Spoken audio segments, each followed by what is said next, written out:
Line Arabian dates. இப்போ அது line லயனா டே. இது தரும் ஆரோக்கியம் இயற்கையானது. லயன் லயனா பிரீமியம் டேட்ஸ். எந்த சமையலும் ருசி தேடும் ரகசியம். 20 ரூபாய். குக்கர் விசில மறந்து உணவு வீணாகி போச்சா? இனி அந்த கவலையே வேண்டாம். வழங்குகிறோம் உலகின் முதல் விசில் கவுண்டர் குக்கர், புதிய அல்ட்ரா குரோனோ. அல்ட்ரா என்றால் ஆரோக்கியம்.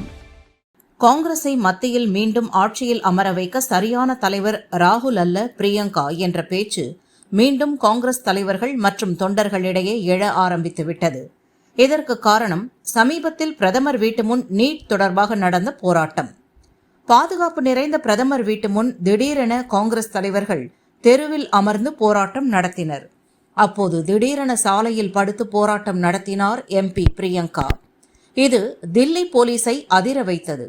அவரை கைது செய்து வண்டியில் ஏற்ற முடியாமல் திண்டாடினர். ஒரு பக்கம் பெண் போலீசார் பிரியங்காவை பஸ்ஸுக்குள் இழுக்க, அடுத்த பக்கம் காங்கிரஸ் பெண் தொண்டர்கள் வெளியே இழுக்க, பிரியங்காவின் ஒரு கால் தரையிலும் இன்னொரு கால் பஸ்ஸிலும் இருந்தது. வண்டியை எடுக்க முடியாமல் டிரைவர் திண்டாடினார். ஒரு வழியாக அவரை கைது செய்து வண்டியில் அழைத்துச் சென்றனர். பின் விடுவிக்கப்பட்டார். இந்த போராட்டத்தால் பிரியங்காவின் மவுசு கூடிவிட்டது.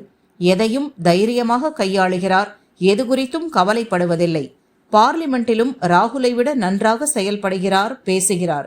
பாஜவை எதிர்கொள்ள சரியானவர். காங்கிரசின் நம்பிக்கை நட்சத்திரம் பிரியங்காதான் என தொண்டர்களிடையே பேச்சு அடிபடுகிறது. ஆனால் சோனியாவோ ராகுலை முன்னிறுத்த ஆசைப்பட்டு அதையே செய்து வருகிறார். ராகுல் இருக்கும் வரை பாஜ எது குறித்தும் கவலைப்பட தேவையில்லை.